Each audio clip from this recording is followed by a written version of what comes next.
Hello, everybody. Welcome to the Sportlight podcast. First off, we want to announce that Especially for Athletes will be hosting two awesome events free of charge on May 3rd and May 5th, both from 7 to 8:30 p.m. On May 3rd, we'll be in Lehi, Utah, and on May 5th, we'll be in Spanish Fork, Utah.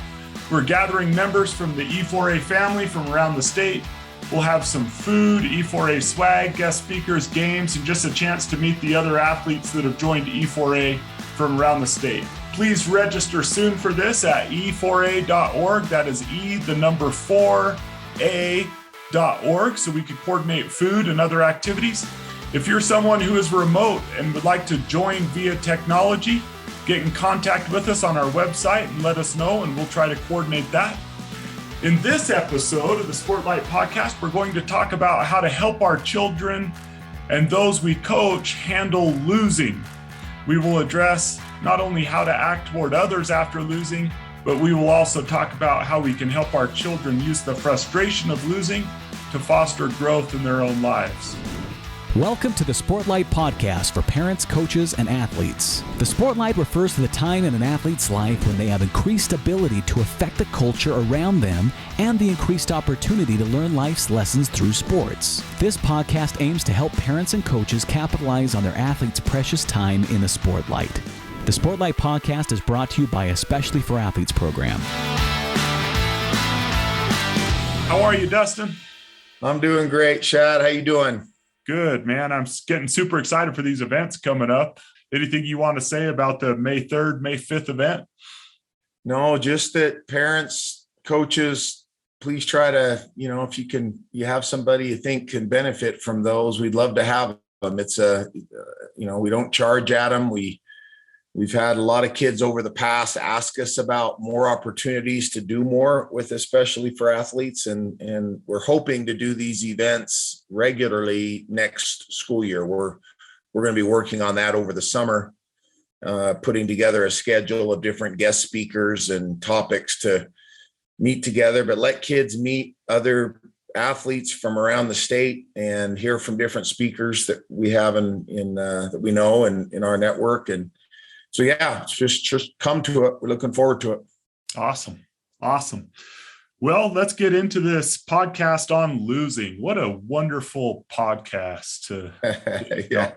But, sometimes our kids have a difficult time losing. And when they're young, we can set patterns. We can help them to handle that in a healthy way. After they lose, that car ride home is a significant time where we might be able to help them develop these patterns of handling loss and disappointment in a way that builds resilience instead of excuse making and blaming and these other things. So I just one of our core principles, Dustin, is competing without contempt. And one of the dynamics that needs to be handled after a loss is the frustration you might feel toward those who just beat you.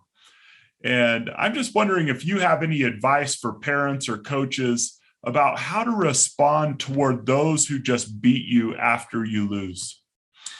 Well, I have two thoughts on that. And one is, I think there's a difference between frustration and disappointment.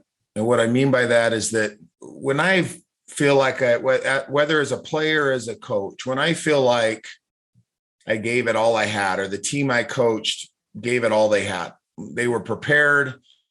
We executed the game plan, and for one reason or another, we didn't win.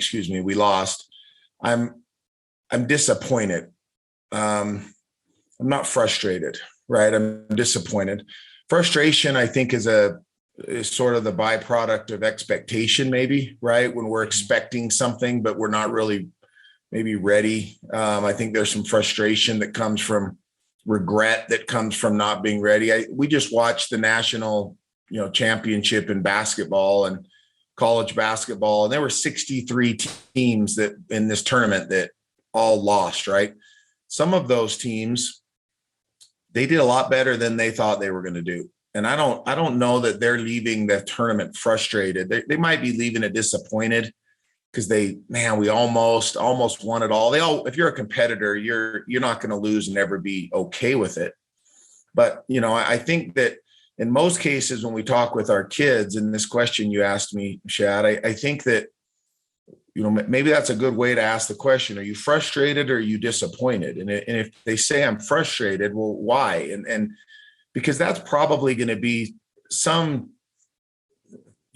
action that wasn't taken, or something that either wasn't done properly during the game or in preparation for the game that's caused this frustration now, this regret. And versus I'm disappointed we didn't win, and being able to point out, well, did you give it all you had? Did you feel like you played your best? And if that's the answer, then yeah, there's not a lot I can do about the disappointment. I'm glad you're disappointed. Quite frankly, we should be more concerned if our players or kids aren't disappointed. We should want them to be disappointed. But if they're frustrated, then, and we can see that frustration, I think the good parent or coach is the one who dives into, well, what's the cause of the frustration? Because if we just assume that they're frustrated because they lost and that's just well, no, they're frustrated because they didn't, that maybe they don't feel like they're fast enough, or they don't feel like they're playing, they're strong enough. And well, what are those within our control? Is that something that we have control over? Right. And if it falls under that effort and attitude, then all right, what are we going to do to help you for next time? But if it doesn't, and it's just, hey, you lost the game, right? Like St. Peter's in this tournament, some of these teams in this tournament that we just watched college basketball, they just lost because they weren't good enough, but they gave it all they had. And, I don't think they're going home frustrated. So what we can't do though is make excuses for them. And we've got to bite our tongue in blaming referees or blaming a coach or blaming, anything other than, hey, sometimes you win, sometimes you lose. The question is, what are you going to do about it? Are you happy with your performance? And if the answer to that is no, all right, well, now what then? Well, then what are you going to do tomorrow to try to prevent this from happening next time if you can? Yeah, I love that. I've seen sometimes where kids, they want to be mad, not shake the other team's hand, just things like that. I think anytime a coach or a parent of a player sees that, that's just something to nip right in the bud, right? Just to say, okay, hey guys, everyone gather around right now. You're going to go shake that team's hand. You're going to tell them congratulations. They beat you. Yep. And not put up with that at all. But I love what you got into there, Dustin. That's kind of the second question there. I want to go through just kind of rapid fire, and maybe the answers to these will bleed into others, but I just kind of thought, okay, what are ways that I wouldn't want my own children to react after a loss? And here are some words that I came up with: pouting, blaming, complaining, giving up. Maybe let me go with each one of those. What would you do if you got in the car, your son, your daughter has just lost a competition, whatever it might be, and they're just pouting, their heads down, they're sulking? How do you handle that moment? Well, I've had it many times. I usually don't say anything. I kind of wait until I say, hey, let me know when you want to talk. But I don't jump right into a conversation. I know when I was a player, I didn't really want to dive into dissecting the game right away, right? When I got in the car with my mom or my dad, sometimes the kid just needs a chance to, or sort of digest what just happened. And if they're feeling sorry for themselves, then you can feel sorry for yourself all you want. When you're ready to address it, then let's talk. And I usually will simply say, hey, tough loss. Let's talk about it in a minute. Let me know when you're ready. And then I'll give them a couple minutes till I can maybe see that they're at least, somewhat composed. And then ask the question, how did you feel you did? And let's talk about it. And I always try to point out when they're ready. I ask them, do you want to talk about it? Here are the things that I think from my perspective, maybe could have been done better. And after I hear their thoughts, but then always try to find something positive as well that they did. Even if they had a horrible game, at least they had the guts to play, and they didn't give up. And they, if they're quitting and they're just they give up, then there's going to be a serious level of disappointment in me, and probably a serious car ride home on, are we doing this for the right reason? But I think we got to be patient to not dive into dissecting it super quick. Yeah, I agree. In fact, I think we focused on a podcast way early in this, one of our first podcasts, on talking about process and not outcomes. And, for me, I think whenever I have one of my kids or someone I'm coaching that's in that situation, I always ask them some questions when they're ready to talk. I think that's super wise counsel. It's not like they come to the car and dang it, and okay, let's have a deep conversation. But when they're ready to talk, I like asking them, well, tell me about the things you can control. How was your effort today? Yep. And if they say, nah, Dad, I gave everything. Awesome. How was your attitude toward your teammates, toward everyone else? And I think I had a great attitude. All right. Effort and attitude, that's all I'll ever care about. However, so if your effort was there and your attitude was there, then I don't know, like being disappointed and heartbroken in the loss, that's okay. Yeah. That's okay. But you really have nothing to be frustrated over, right? Yeah, I love that. All you had, and your team may not have played well. So maybe that frustrates you that, my team wasn't, I don't feel like my team prepared. I felt like they were goofing off. I felt like we weren't ready. Okay. To the point that you can control that, what are you going to do about it? Because you don't know that for sure. Maybe they don't feel that way, but you need to talk to your team. You need to talk to your coach. There's some leadership opportunities there. That could be frustrating in team sports if you feel like you took it more seriously than other people did. I get it, right? We've been there. Okay, what are you going to do about it? That's the frustration, and that's within your control. That's something you can address at least. Now, you may not be able to change the way they perform or they prepare, but you can at least address it and talk about it. But disappointed, I hope they feel that way. I have a coach, Boyette, a basketball coach, shared something that I wanted to share real quick on this. It goes right with that question you said, Shad. He said, give me a kid who fights back tears while painfully shaking the winner's hand, the one who hides his face and sobs quietly on the bus because losing rips his heart out. That kid who aches to get back to work. Losing never hurts losers. It only hurts winners. So, it hurts those who wanted to win. The kids who don't care or apathetic towards it, those are the toughest ones to coach. And if our kid doesn't care, then I think that's a bigger problem. I think I want to see emotion, right? Yeah. You want to see that. It's just, again, to your point, what can you control? And are you frustrated or are you disappointed? And if you're frustrated about something that's within your control, let's discuss what we can do to maybe address it. Otherwise, if you're just disappointed because you missed the play, you missed the shot, didn't go in, hey, that's nobody's fault. That's just how it works. It's going to happen. It's life. And don't let it wreck tomorrow. Like, move on. I hope it hurts tonight, and I hope you want to make it next time. You can go out and practice shooting. That's the only thing you can do to hopefully be better next time you take the shot. But other than that, move on. Yeah. I love that. In fact, on one of our social media channels on TikTok, I did a post about why I hope that my kids hate losing, why I want them to want to win, because it creates these moments in their life that provide disappointment.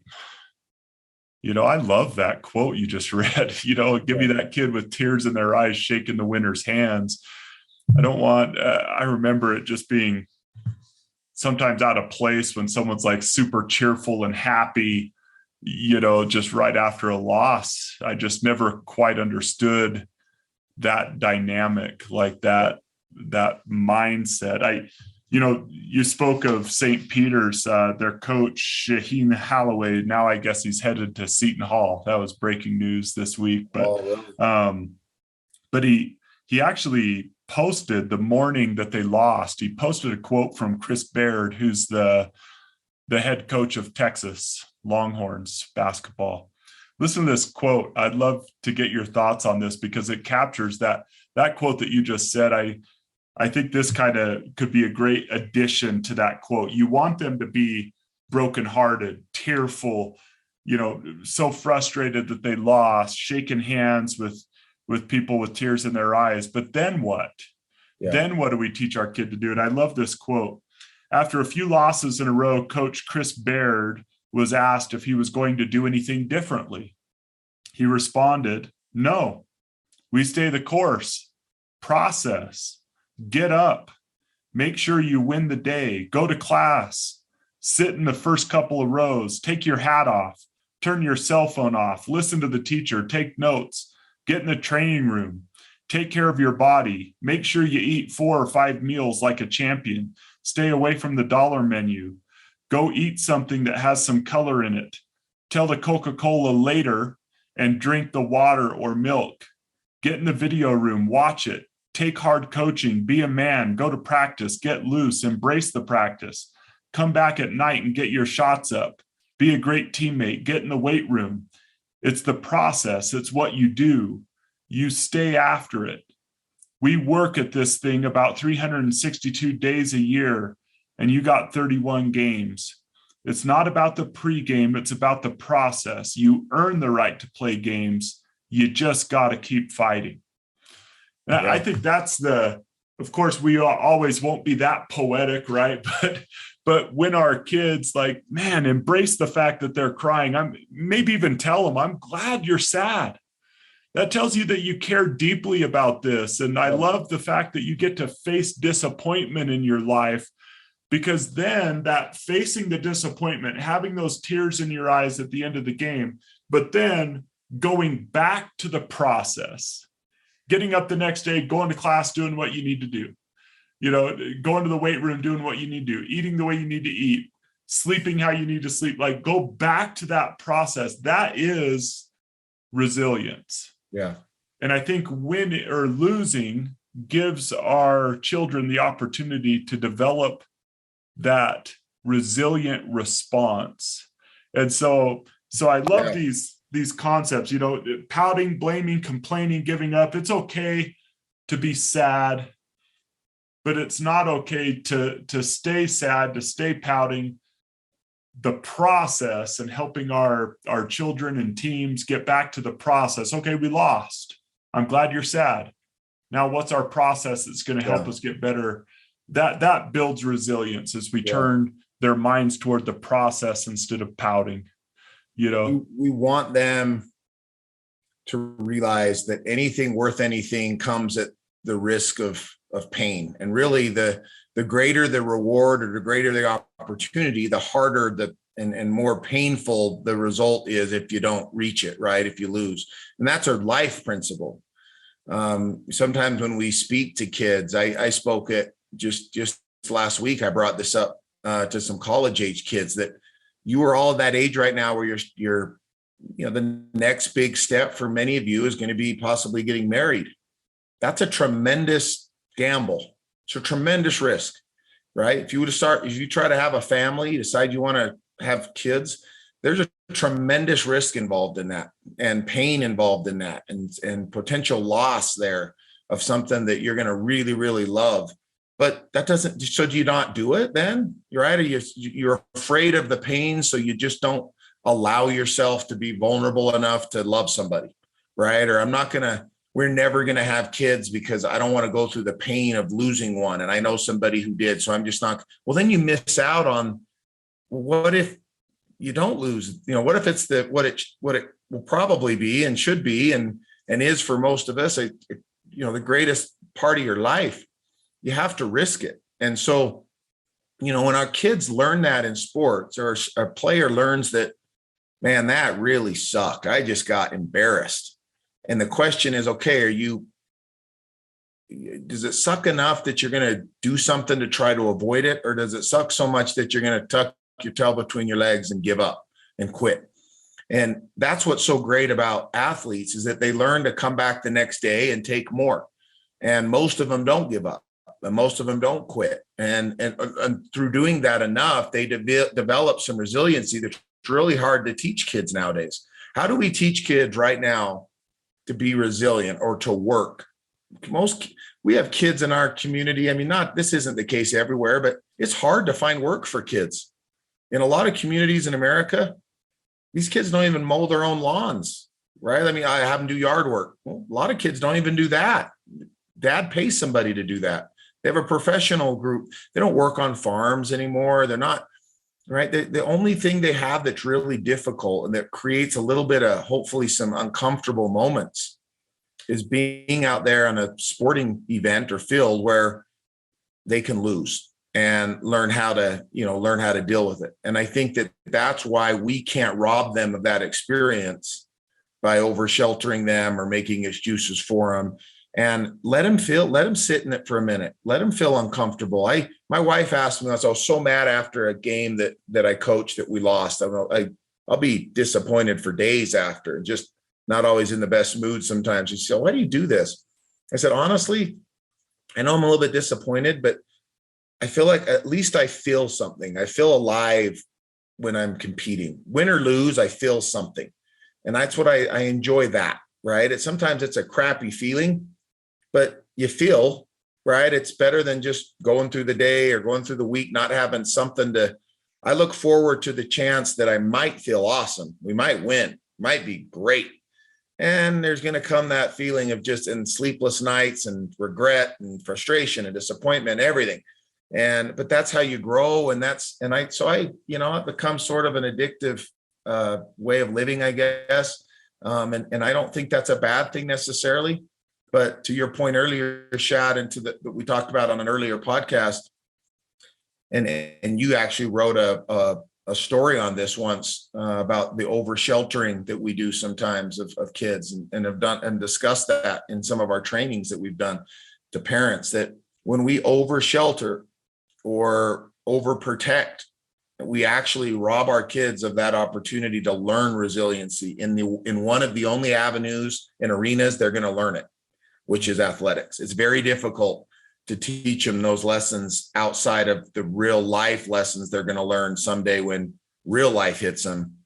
And hopefully they're somewhat prepared to deal with that when they get into their 20s and 30s and 40s and real life problems happen because of a game where they struck out 4 times. If that teaches them a little bit about getting up and getting back at it, and we can tell them, hey, it's not the ref's fault.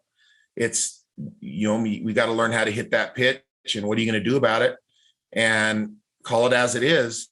Then losing, actually, we should hope that our kids, to your point earlier, have the opportunity to lose if we have the big picture in mind, right? Absolutely. And the great thing about sports is they will have the opportunity to lose. Yeah, exactly. Every kid, I mean, as you go up, there's one state champion. Yep. And they usually don't repeat year after year after year, which means that the year before, those kids got a lesson in losing, and now they get the lessons of winning. And I love that about sports. There have been times where I've been watching my own daughters in tears after a disappointing outcome of a game or of a competition. And I'm literally sitting there because I know in my heart what losing has done for me. I'm literally sitting there thinking, I'm so glad they have something in their life that they care enough about, that they're sitting in the back of my car right now with tears rolling down their face, because there are very few things in this world that kids care about enough to bring them to tears, and to have something that's so relatively unimportant be so important in their life that enables them to build those muscles of resiliency. I feel like I never want to rob them from that wrestle with those emotions, because that's going to be so valuable in their life. And sometimes this blaming and complaining and things like that, it doesn't come from the kids. They get in the back of the car and the parents are like, boy, your coach is a jackbutt. You know what I'm saying? Like, and they start putting it on everything else and trying to rob any pain or any disappointment or anything like that. by blaming teammates and coaches and referees and weather and everything else. And instead of just, like you wisely counsel, just let them be disappointed and turn their mind to process. Yeah. If we're turning their mind to anything, it's not to refs, it's not to coaches, it's not to fellow teammates, it's to process. And I think that's awesome to be able just to, hey, I'm so happy that you care about this enough to cry. Yeah. That's cool that you have something like this in your life. Now let's talk about, if you don't want to cry next time, let's talk about process. Let's come up with a plan. What are you going to do? And one thing that just hit me, maybe to close here, Dustin, with Chris Baird's quote is, he says it's not about pregame. And I think sometimes we like to come up with these short little solutions, when the truth of the matter is the way you don't lose is this process that he talked about. It's, you go to class, you sit in the front day after day after day. None of these things are going to make a big difference. You aren't going to pass on Coca-Cola and drink milk one day and have that lead to winning. It's 365 days of passing on that consistently and getting in the workroom and getting up shots day after day after day. That's what leads to winning. And too often, the motivation of losing lasts too short, and people really don't want to pay the price to win. But what I love is if we take someone who really hates losing that bad and we just talk day after day about process, about, hey, what are you doing today? Both of you and I both have daughters who participate in dance and drill, and many of those things that enable you to perform well in a competition, in a state championship in January and February. If girls don't start right now in March, working on those things in April, if they aren't, like, there's no way you could develop the muscle capacity, the balance, the skill to perform things in January of next year. Yeah. It starts now, or it's not going to happen in January. And so sometimes, like, the sting of a loss wears off, and then we fall back into old patterns. And so one thing we might be able to do as coaches and parents is say, hey, if you really care, now's the time you care about it, because you're going to care in January. You're going to care when the football lights turn on Friday night.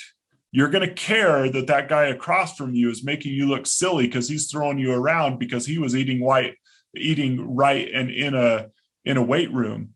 Yep. While you were out with friends and drinking Coke and hanging out. Like, you're going to care on that Friday night. So if you care, then the process begins now. And I think that losing can fuel that work ethic and help people develop if we focus on process and not blaming and complaining. And if our children are, it's hard for the coach to do this. The coach is always going to fight this. As parents, we should always fight it, but it might reach a point where our kids, we realize they don't care enough to do the things you just said. They like winning, but they don't hate losing. There's a difference. Yeah. And they hope they win, but they're going to have an uncomfortable couple days when they lose because they're not ready. But you know what? I'm going to tell them, hey, son, remember all the times you had the chance and you didn't take advantage of it. And this is the result of it. I'm sorry. It's just this, you're learning a lesson right now. You didn't prepare. And that's a hard conversation to have. But maybe that opens up his eyes to, all right, for the next thing that's important in my life, I got to do I got to embrace the boredom of consistent everyday drills and everyday work and my sleep and the detail stuff, the stuff that really makes, gives you the best opportunity. Then if you lose, hey, you should be disappointed, but you're not necessarily going to be frustrated with yourself because you gave it all you had. And if you're frustrated with yourself, it's probably because you didn't prepare properly. So what are we going to do about it now? If we step in and say, no, you did everything possible. It was everybody else's fault. That's the reason why then we have just set our kid up to take that same attitude and that same approach into other way more important areas of their life later down the road, and situations where that excuse won't fly, because now they've got big time decisions and other people are, that they're responsible for, possibly, that they've got to work, they got to figure it out. So it's just something for us, I think, to be careful of as parents and coaches, and to discuss with our kids, and but really be honest with them, and don't shy away from the fact that it makes for an uncomfortable in the weekend, but losing's not the worst thing in the world. In the long run, sometimes it's better. Weird to say, but it really can be. We want them to feel a little bit of that, to live, like I said earlier, to feel it, so they know the difference between just that gut-wrenching loss and the just that joy of winning. And then they can separate maybe the differences in the two and their work ethics to the two, and possibly the fact that sometimes you do everything right and it still doesn't work out, and that's life, and the disappointment comes, and that's life. It doesn't always work out, even no matter how hard you try. Yeah, that's maybe a question to close to ask ourselves is the way we help them respond to a baseball loss, a soccer loss, a volleyball loss, or whatever, is that the way we want them to respond to other disappointments in their life? And if not, if they're responding in a way that we're saying, I hope you don't respond that way, at work, in a marriage, in parenting, then maybe we should adjust that pattern and help them, teach them ways they can respond more in a more healthy way that leads to growth. So, amen. Hey, thank you, Dustin, and thank you everyone for joining the Sportlight podcast. We would love you to join us at these May 3rd and May 5th events. Please tell people about them and bring people to them, introduce them to the program, and it'll be a wonderful event for all. And we encourage you to keep your eyes up and do the work. This has been the Sportlight podcast from Especially for Athletes, sponsored by Coca-Cola. You can learn more about Especially for Athletes by visiting the website at especiallyforathletes.org. You can also learn more about the book, The Sportlight, by Shad Martin and Dustin Smith at especiallyforathletes.org/book.